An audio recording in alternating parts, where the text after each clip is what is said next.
Salam hörmətli müasib bələdçi veriliş izləyiciləri.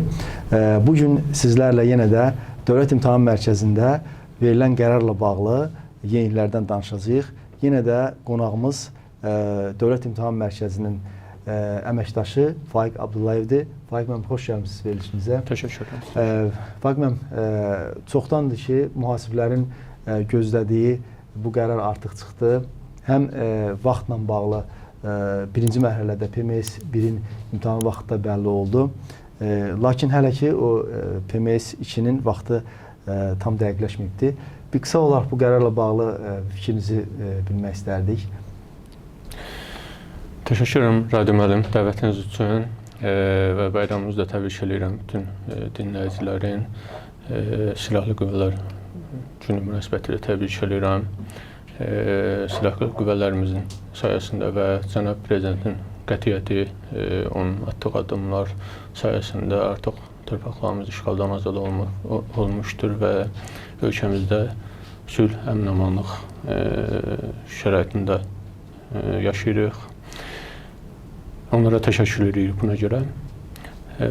İmtahanlara gəldikdə Nazirlər Kabinetinin müvafiq qərarı qüvvəyə mindi və imtahan vaxtları artıq bəlli oldu. Birinci mərhələ üçün imtahanın qeydiyyatı artıq başlanmışdır. 20 iyul tarixində imtahan keçiriləcəkdir. İkinci mərhələ üçün də 10 avqust tarixində imtahanın keçirilməsi gözlənilir.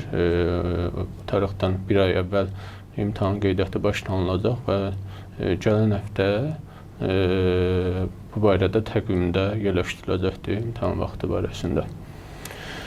Faiq müəllim, elə yer gəlmişsən, yəni bildiyimiz kimi ilk öncə deməli imtahanda iştirak edən şəxslər daha çox imtahan elektron formatda olmasını gözləyirdilər və hətta sınav imtahanında oldu, bir yoldaşlar iştirak elədilər. Bu imtahanın sonradan o qərar verilməsi ki, kağız formatında olacaq. Yəni onunla bağlı bir zərurəti izah etsəydik yaxşı olardı. Çox gözəl sualdır və sınaq imtahanında keçirildi, hətta elektron formada bilirsiniz ki, müəyyən texniki bir neçə məsələ var idi ki, təbii ki, onlar təkmilləşdirildi, tam şəkildə imtahana hazır oldu. Nə üçün bu dəfə imtahan elektron keçirilmədi? Çünki kifayət qədər gec keçirildi bu dəfəki imtahan. Bu il 6 aydır ki, artıq iyulun 20-sinə kimi təxmini 7 ay olacaq ki, bu imtahan keçirilmir. Buna görə kifayət qədər iştirakçı olacağını gözləyirik. Bu qədər iştirakçısını elektron şəkildə keçirilərsə, bir neçə gündə davam edilmiş olacaq, bir neçə növbədə fərqli suallar ola biləcək və hətta şənbə bazarından kifayətlənməyə bilərdik, iş gününə də düşə bilərdi. Bu da müəyyən narazılıqlar yarada bilərdi. Ona görə bu dəfə daha çox iştirakçı olacağını gözlədiyimiz üçün və kifayət qədər vaxt keçdiyi üçün, imtahan keçirilmədiyi üçün bu dəfə kağız formada keçirilməsi nəzərdə tutuldu ki, həmin şəxslər keçsinlər artıq, kifayət qədər bu sayı azalsın, növbəti imtahandan daha rahat şəkildə elektron formada keçirilə bilər. Hətta müzakirə olundu ki, bəlkə həm də elektron üçün şərait yaradılsın, kim istəsə elektron şəkildə keçsin. Sonra düşündük ki, müzakirədə belə bir məqam oldu ki, belə də olanda narazılıqlar yarana bilər. Kimlərsə istəyib keçə bilməyə bilər. O limit də olacaq. 750 nəfərlik Dövlət İmtahan Mərkəzinin elektron imtahanlar binası 750 nəfəri bir dəfəyə tutumuna malikdir. 750 nəfər qədər iştirakçısı belə deyək, təsdiqləndikdən sonra qeydiyyat dayanacaqdır elektron üçün, yalnız kağız olacaq. Belə də müəyyən narazılıqlar yarana bilərdi. Bu səbəbdən düşünüldü ki, növbəti dəfə elektron keçirilməsi daha məqsədə uyğun olur. Baxmayaraq, bu istiqamətdə ikinci mərhələ üçün yenə də eyni məsələ müzakirə olunur. Bəlkə həm də elektron keçirilsin, hər ikisinə şərait yaradılsın. 10 avqust üçün bu hələ ki müzakirə mövzusudur. Tam olaraq təkcə kağız formada keçirilməsinə qərar verilməyib. Müzakirənin nəticəsi qeydiyyat gününə bəlli olacaq. Ola bilər ki, elektron üçün şərait yaradılsın. Amma təbii ki, gələcəkdə imtahanların elektron formada keçirilməsi nəzərdə tutulur. Bu da daha yaxşıdır. Vaxtın idarə edilməsi baxımından bir müəssibin öyrəşdiyi şərait, otaq şəraiti, inventar şəraitinə baxımından olduqca əhəmiyyətlidir. Bəli, o sizin sözünüzə qüvvət, yəni rəqəmsallaşma dönəmində artıq hər şey elektron sistemə keçir. Bildiyimiz kimi Maliyyə Nazirliyi də hesabatları artıq elektron şəkildə qəbul edir. O baxımdan yəni tam planımız odur ki, gələcəkdə tam elektrona keçsin. Yəni bunu iştirakçılar bilsinlər ki, yəni elektrona hazır vəziyyətdə olmalılar. Sadəcə o texniki məsələlərə görə bu gün belə yaranır. Fakt mən bir maraqlı sual da yaranır. Bu iştirakçılar çox suallar yaranır bundan bağlı ki, Nazirlər Kabinetinin qərarının 14-cü maddəsindən bağlı. Hansı ki, bildiyimiz kimi əvvəl belə idi ki, KOS və MHBS imtahanlarını verən şəxslər ikinci mərhələdə bir imtahan verməklə həm KOS-da, həm də MHBS-də ikinci mərhələdən azad olurdular. Lakin bu dəfə artıq yeni qərarda biz bir yeniliklə qarşılaşdıq ki, KOS sertifikatını alan şəxslər də ayrıca PMS 2-ni imtahan verməlidirlər. Eyni zamanda MHBS-ni də keçən də ayrıca və belə çıxır ki, bu bir şəxs eyni imtahanı 2 dəfə verməlidir. Yəni bunun bir açıqlamasını versəydik yaxşı olardı. Bəli, burada əslində məqsəd başqa olub. Təxminən 3 il bundan qabaq hazırlanmış layihədir, o vaxt razılaşdırılmış layihədir. Qüvvə minməyə sadəcə bu günlərə təsadüf olundu. Orada əsas məsələ nə idi? O maddədə düzəliş olunması nəzərdə tutulan səbəb bu idi ki, əsas ictimai sektora aiddir. İctimai sektorda bilirsiniz ki, həm 35 balla keçid var, həm 50 balla keçid var. Təsəvvür edin ki, iştirakçı gəlirdi, birinci mərhələdən toplayırdı 40 bal. Buna da ikinci səviyyə sertifikat lazımdır, 50 bal keçmək lazımdır. Hala ikinci mərhələyə daxil olmağa tələsmirdi. Ona lazımdır, nə vaxt 50 bal toplasa, ikinci mərhələyə daxil olsun. Və ona görə təkrarən birinci mərhələyə daxil olurdu. Talım ki, orada da toplayırdı 42 bal. Təkrarən birinci mərhələyə daxil olurdu, orada da toplayırdı 45 bal. 3 dəfə, 4-cü dəfə təkrar daxil olanda tutalım ki, topladı 55 bal keçmiş oldu. 4 dəfə dalbada birinci mərhələyə daxil olmuş oldu. Sonra gəlir ikinci mərhələdən keçməyə. İkinci mərhələdə də təxminən eyni üsul baş verir. Gəlir orada da tutalım ki, 40 bal toplayır. Və nəticədə ona 4 dənə sertifikat avtomatik olaraq verilir, birləşdirilir. Bir dəfə keçdiyinə görə ikinci mərhələdə, birinci mərhələdə 4 dəfə keçdiyinə görə 4 sertifikat avtomatik olaraq verilir. Sonra gedir bir dəfə də ikinci mərhələyə daxil olur. Bu dəfə də toplayır tutalım ki, 40 bal yenə. Yenə də buna 4 sertifikat verilir. Oldu 8 sertifikat. Sonra yenə də ikinci mərhələyə daxil olur. Burada toplayır 45 bal. Yenə 4 sertifikat verildi. Bu oldu 12 sertifikat. Halbuki bu adam, bu şəxs iştirakçı hər iki imtahana birinə 4 dəfə, birinə 3 dəfə daxil olub. Artıq 12 sertifikatı var. Hələ 50 balda keçməyib ikinci mərhələdə. Sonra tutalım ki, bir daha da ikinci mərhələyə daxil oldu. Bu dəfə 60 balı topladı. 4 dənə də sertifikat, artıq 16 sertifikata malikdir. Məsələ bunun qarşısını almaqdır. Yəni o maddədə nəzərdə tutulmalı məqam bu idi ki, elə olsun ki, bu olmasın, belə olsa necə tənzimlənsin, bununla bağlı idi. Amma cümlə ilə qurulub ki, bütün digər məqamlarında, siz dediyiniz məqamlarda aidiyyəti olub. Belə ki, baxmayaraq ki, KOS və MHBS imtahanların ikinci mərhələsi eynidir. Yenə də eyni olacaq, fərqli olmayacaq. Ayrı KOS, ayrı MHBS olmayacaq ki, yenə də eyni cür olacaq. Sadəcə olaraq ikinci mərhələdən keçibsə, tutalım ki, fərq yoxdur, orada KOS, MHBS bir yerdədir. Birinci mərhələdən də MHBS üzrə nəticəsini göstərdisə, MHBS üzrə sertifikat almış olacaq. Təzədən yenidən bir KOS sertifikatı almaq istəyirsə, onda gərək hər iki mərhələyə yenidən daxil olmuş ola. Yəni, qanun maddəsi faktiki olaraq bu cürdür. Orada indi bir məqam var. İctimai sektordadır yenə də. İctimai sektorda təsəvvür edin ki, iştirakçı birinci mərhələyə daxil oldu, 60 bal topladı. İkinci mərhələyə daxil oldu, 40 bal topladı. İndi buna ikinci səviyyə sertifikat verilə bilmir, birinci səviyyə sertifikat verilir. Artıq hər ikisinin istifadə elədiyinə görə orada qeyd olunur ki, qərarda qeyd olunur ki, bir mərhələdən keçid bir dəfə istifadə oluna bilər. Artıq hər ikisini istifadə elədiyi üçün həmin 60 ballıq o nəticə də itmiş oldu. Artıq birinci səviyyə sertifikat üçün sərf olunmuş oldu. Ona görə hal-hazırda müzakirə bu istiqamətdə gedir. Hüquqşünaslarımız bunun üzərində işləyir ki, bu belə olmasın, orada iştirakçının özünün razılığı olsun.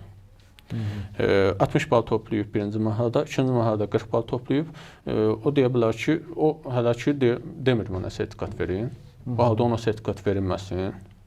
Ona vaxt ikinci mərhələdə 60 bal toplayarsa, ikinci səviyyə sertifikat almış olar.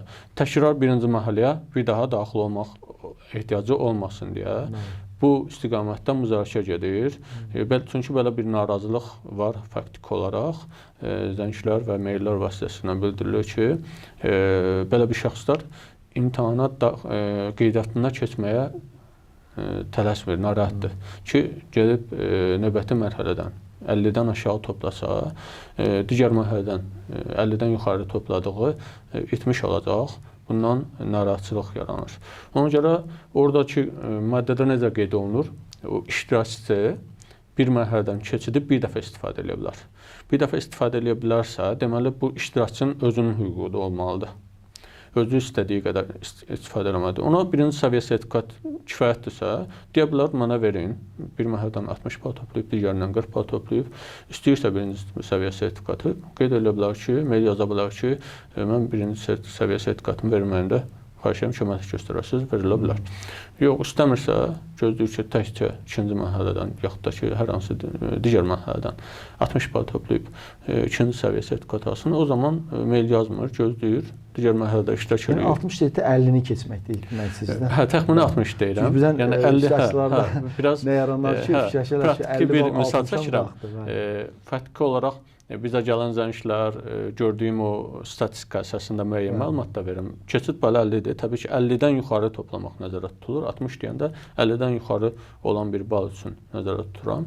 Yəni bir mərhələdən 50-dən daha yüksək bal toplayırsa, digər mərhələdən 50-dən 35-50 arası bal toplayırsa, bu şəxs istəsə birinci səviyyə sertifikatını alsın, istəməsə almasın, gözləsin, digər mərhələdən də 50 bal üzərində nəticə göstərsin, sonra mail yazsın, ikinci səviyyə sertifikat ala bilsin.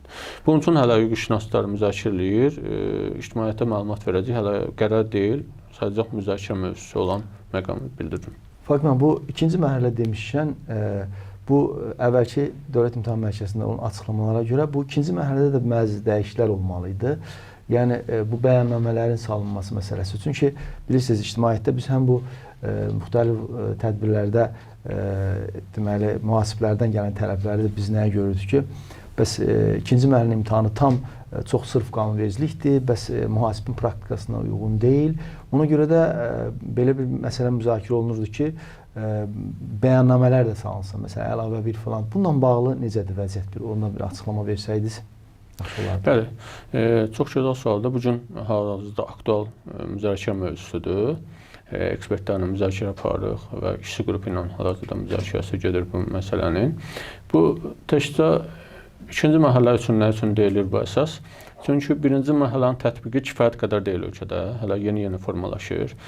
Artıq çox gözəl təşəbbüs ki, Maliyyə Nazirliyi artıq maliyyə hesabatlarını elektron şəkildə tələb edəcək, elektron şəkildə vermiş olacaq hesabatlar. Bu çox vacib bir qərardır, çox faydalı olacaq gələcək üçün. Və orada da nələrsə dəyişəcəksə, təbii ki, bizdə imtahan sual modelləri ona uyğunlaşacaq ki, praktikaya uyğunlaşmış olsun.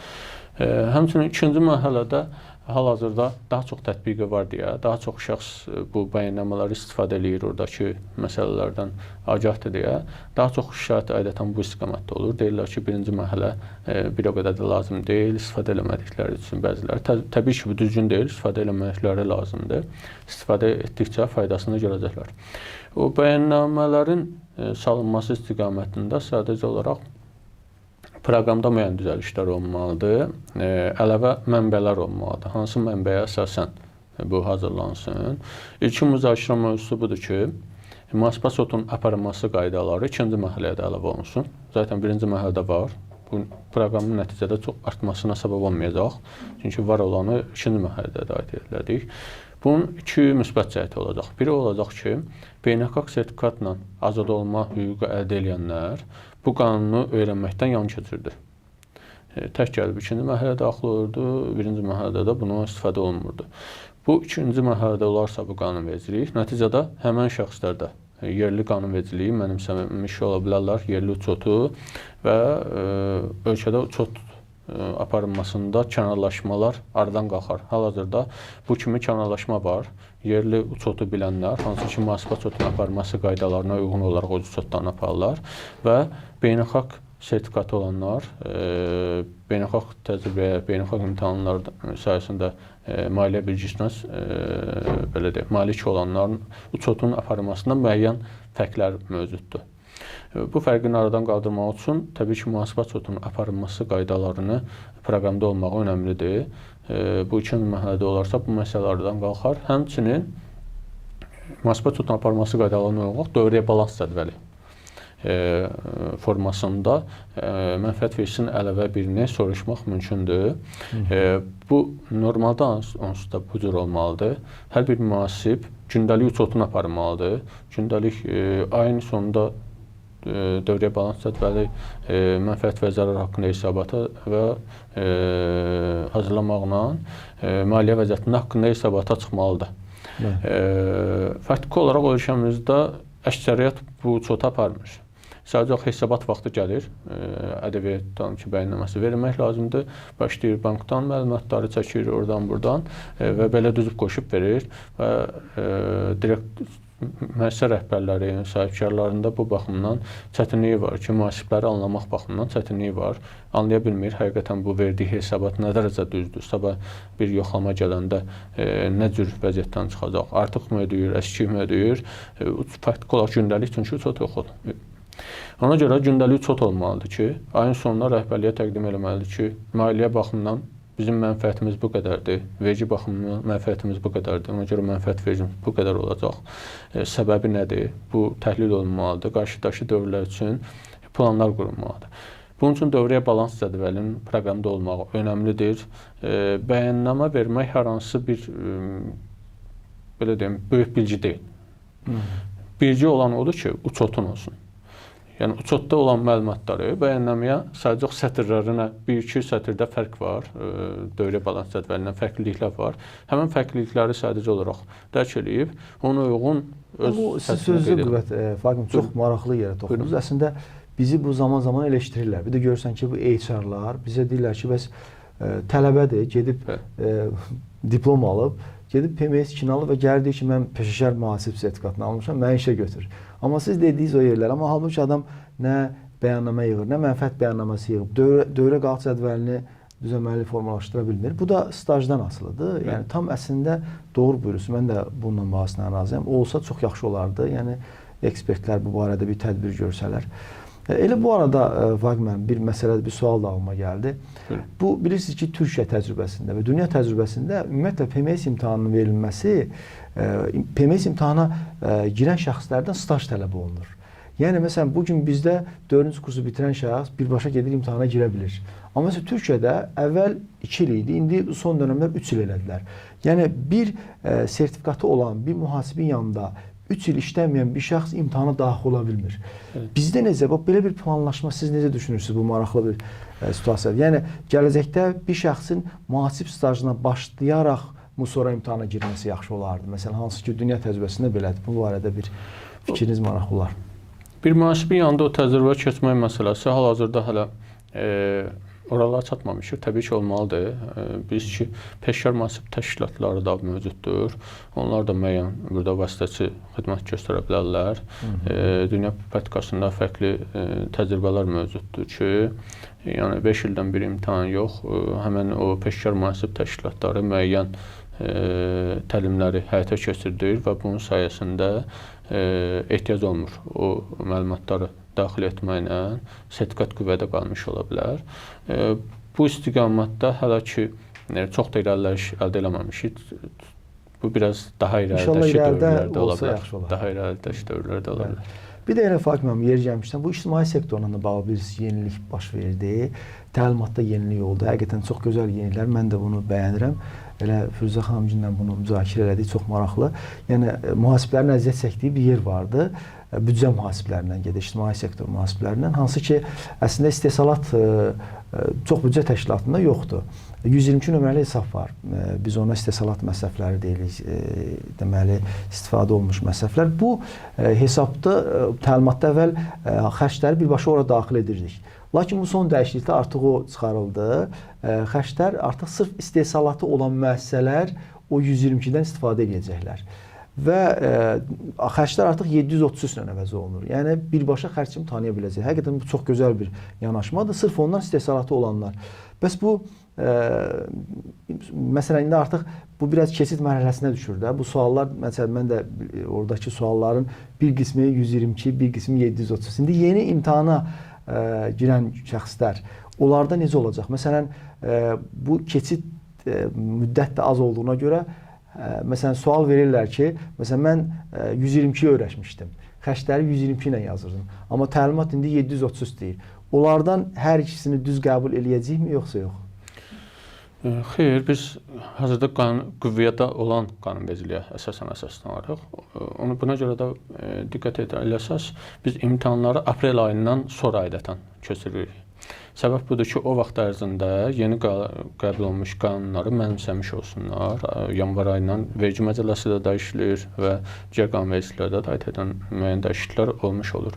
Bu 4-5 ay ərzində həmin o qanunvericilikdə olan dəyişiklikləri mənimsəsinlər ki, artıq imtahana hazır olmuş olsunlar. Biz hazırda qüvvədə olan qanundan kənar sual hazırlamağa belə deyək, səlahiyyətimiz yoxdur, bu mümkün deyil. Amma onu da qeyd edim ki, biz orada kodu ilə heç vaxt sual soruşmuruq. Yəni, əzbərçilik tələb eləmirik iştirakçıdan.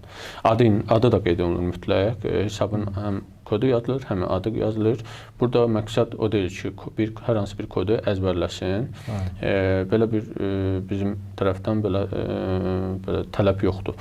Və imtahan əsasən maliyyə hesabatının beynəlxalq standartlarına uyğun hazırlanır. Onlarda hər hansı bir kod yoxdur. Bilirsiniz ki, o bütün dünya üzrə hazırlandığına, orada hər hansı bir kod olmur.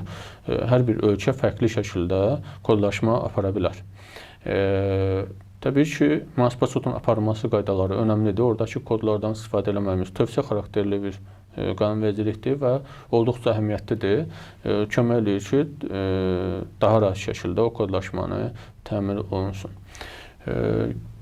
Baxımdan, yəni köhnə hesablarından soruşulmayacaq. Yəni artıq belə də iştirakçılarımız bilsinlər ki, köhnə hesablardan deyil, yeni hesablardan istifadə eləməlidirlər. Yəni zaten orada siz demiş, kod məsələsi o qədər önəmli deyil. Əsas odur, hesabın adını bilsin, adını yazsa, zaten olan hər ikisini qəbul edirdik. Amma bilsinlər ki, 733 nömrəli hesabdan istifadə eləyərək cavabları verməlidirlər. Faiq müəllim, elə sizi belə də görmüşkən bir maraqlı bir sual da var. Bizim bu HR-ların bir yanaşmasından bağlı sualdır. Mən bu barədə sizin də fikrinizi bilmək istərdim. Deməli, bu universiteti bitirən tələbələr çox vaxtı iş axtarışında olurlar və baxırlar ki, HR-lar hamısı yazıb F3 ki, F3 deyə və təbii ki, bu F3 istiqamətinə doğru da bazarda olan təlim mərkəzləri var. Onlar F3 təlimlər verirlər və əksəriyyəti ingilis dilindədir. Və tələbə mühasibatda bazası olmadan, sıfır baza ilə və yaxınlaşır o kursa ki, mən F3-ə yazılmaq istəyirəm və həmən müqaviləni bağlayırlar, pul ödənişi də eləyirlər öncədən və sonra kursun birinci günündə məlum olur ki, bəs bu ingilis dilindəymişsən demə və yaxud da ki, bu proqram yerli praktik proqrama uyğun deyilmiş. Və nəticə itibarilə artıq sonra ödənişdə yer ala bilmirlər. Mən bir neçə belə tələbə ilə qarşılaşdım və baxır ki, müqavilədə yazıb ki, bəs artıq sən ödəniş eləmirsən, geri qaytarma yoxdur. Bir dərsdə iştirak eləməsə belə, bax, tələbələr belə bir tora düşür. Bu tor, mən düşünürəm ki, HR-ların elədiyi yanaşmaya görədir. Məsələn, onlar, burada siz necə düşünürsünüz, necə yanaşmalılar ki, tələbə əslində o F3 beynəlxalq bir proqramdır. Biz, bəli, yaxşı proqram. Amma o mühasib işlədikdən sonra lazım olan bir şeydir. Tələbə praktik biliklər öyrənməsi lazımdır. Maliyyə çoxu bilikləri, onu Azərbaycanda yerli praktikaya uyğun bir maliyyə çoxu biliklər formalaşsın ki, ondan sonra artıq o F3-də keçsin, F7-də və s. Yəni siz necə düşünürsünüz Faiq müəllim burada? Və ümumiyyətlə mən arzu edərdim ki, əslində bu Dövlət İmtahan Mərkəzinin belə bir maliyyəti yoxdur. Özümüzün o F3-ümüz olsa belə deyək də. Bax, bununla bağlı DİM-də hansı bir belə deyək, buna bir plan gözlənilir və bu HR-lara buna nə tövsiyə eləyək ki, biz həm tələbələr bu tora düşməsin burada, eyni zamanda da HR-lar da düzgün yanaşma eləsin ki, yəni tələbələr başlamanın düzgün nöqtədən başlasınlar ki, nəticələr də onlar keyfiyyətli işçi əldə edə bilsinlər. Olsun ki, onlar zaman itirirlər. Gedirlər 3 ay orada bir kursa, ingilis dilində kursa gedirlər. Təzədən baxırlar ki, yox, bundan işə düzələ bilməyəcəklər. Təzədən qayıdırlar, yenidən Azərbaycan dilində bir kurs axtarırlar, praktik kurs ora gəlib və bu da zaman itkisi olur. Fikrinizi bilsəm maraqlı olardı. Maraqlı sualdır. Burada bir məsələ odur ki, kursların, o təlimçilərin müəyyən, belə deyək də, ictimaiyyətə qarşı səmimiyyəti, mədəniyyəti birincisi olmalıdır. Adətən görürsünüz ki, tanınmayan təlimçilər əvvəl bir dərsi təcrübə formasında təşrif eləyir. Kim istəyir bir dərs gəlsin, iştirak eləsin, uyğun görürsə o, davam eləsin, uyğun görmürsə davam eləməsin. Bu çox yaxşı üsuldur. Bu ictimaiyyətə qarşı belə deyək də hörmətdən irəli gəlir. Həqiqətən müəllimlik bir xarakteridir. Bu öz yerində. Qaldı ki, Dövlət İmtahan Mərkəzi bu istiqamətdə hansı bir layihələr hazırlayır, müzakirə eləyir. Biz ötən il universitetlərlə, universitet rəhbərləri ilə, universitet əməkdaşlarının müzakirədə bu mövzuya gəlmişdik. Ki, universitetlərdə də tələbələr var ki, PMS imtahana daxil olmaq istəyir, ola bilmir bu öz yerində.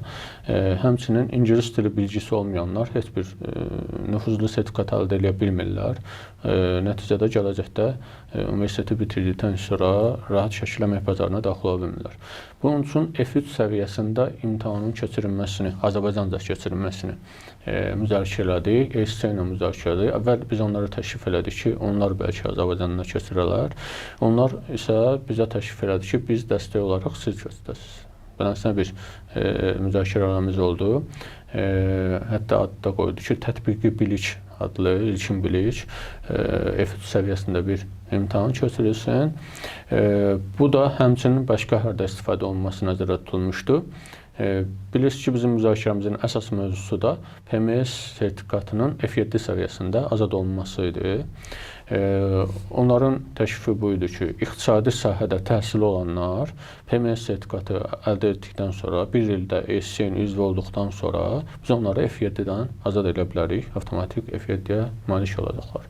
Lakin iqtisadi təhsili olmayanlar isə əvvəl gəlib həmin o tətbiqi bilik adlı yeni bir imtahan keçirək, oradan birinci keçsinlər, sonra gəlib PMS imtahanı versinlər, ondan sonra onları da azad eləmək olar. Belə bir müzakirəmiz var. Sadəcə olaraq bəzi struktur dəyişikliklər oldu işçi qrupu arasında. Ona görə hal-hazırda o memorandumun imzalanması biraz təxirə salınıb. Düşünürəm ki, bu yaxın gələcəkdə başlayacaq olacaq. Çox sağ olun Faiq müəllim, çox maraqlı müzakirə oldu və PMS imtahanla bağlı çox maraqlı məqamlarla, yenilikləri məlumat verdiniz. Sizə təşəkkür edirəm. Hər zaman dəvətimizi qəbul edib iştirak edirsiniz. Və dəyərli izləyicilər, bugünkü verilişimizin sonuna gəldik. Yəni gördüyünüz kimi Faiq müəllim PMS imtahanla bağlı son yeniliklərdən məlumat verdi. Kanalımızı izləməyə davam eləyin. İnşallah növbəti verilişlərdə görüşəndə sağ olun.